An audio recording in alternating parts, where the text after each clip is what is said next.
Although Isaac had some enjoyment at every place where there was a well, God was not satisfied and used the environment to force Isaac to return to Beersheba.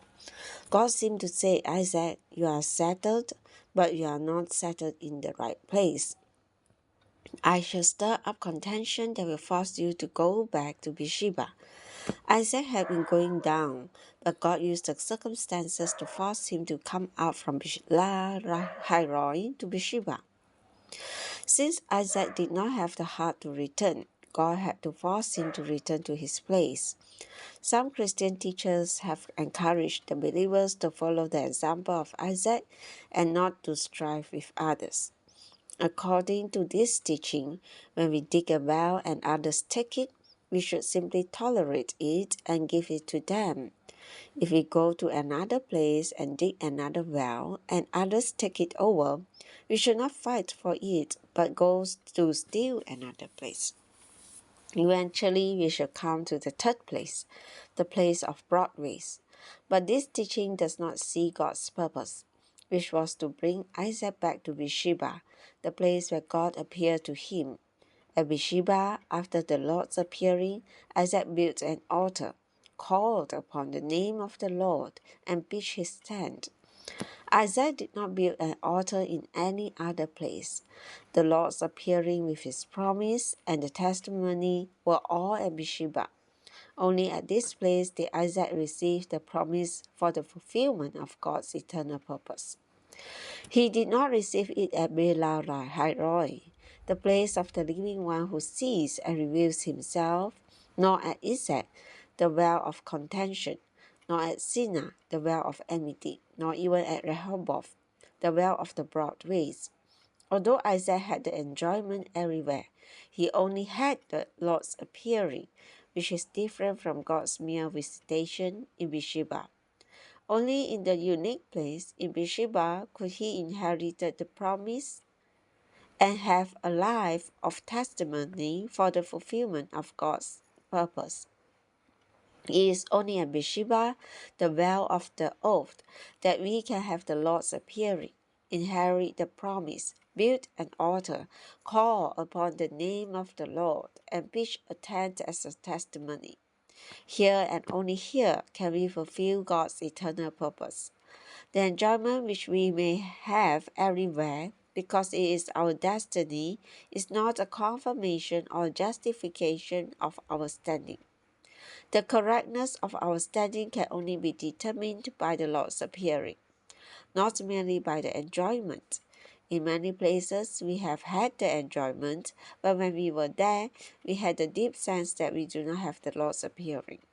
Moreover, in those places, we did not have an altar or a tent, and we did not call upon the Lord's name from deep within our spirit. Although we may have some enjoyment elsewhere, only in Beersheba can we fulfill God's purpose, securing a choice bride. We have seen that Isaac enjoyed all the wells. Wherever he went, there was a well for his enjoyment. This reveals that whether we are right or wrong in our standing, there is a well for our satisfaction. In addition to enjoying the wells, Isaac secured a choice bride. He gained her without doing anything. As he was meditating in the field, she came to him. Isaac was not a doing person. He was an enjoying person. His father and his servants did everything to secure a bride for him. Isaac did not even go to Rebekah. Rebekah came to him. In all of history, I have never heard of another case in which the bride came to the groom. All Christian natural doings are just a type of supplanting, a type of heel holding. Never supplant or hold the heel of others. Rebekah is your portion, and she will come. Before the foundation of the world, it was destined that Rebekah would be yours. Do you believe this? Do you dare to claim it? Isaac received his Rebekah simply by meditating in the field, not by doing anything. This is enjoyment. Gaining twin sons. After 20 years without having a child, Isaac gained twin sons. Did God not say in his promise that Isaac, the only seed of Abraham, would be the one in whom all the nations of the earth would be blessed? Suppose Isaac never had a son, how then could this promise be fulfilled? And if this promise were not fulfilled, how could God's purpose be accomplished? Thus, it was not only Isaac who needed a son, but also God who needed a seed out of Isaac. Because Isaac did not realize this for 20 years, God did not do anything. God had a need and intended to do something about it, but he required the cooperation from the human side. For 20 years, Isaac was only enjoying, not caring about his need for a son. But after 20 years, he realized that he had such a need and that his need corresponded to God's need.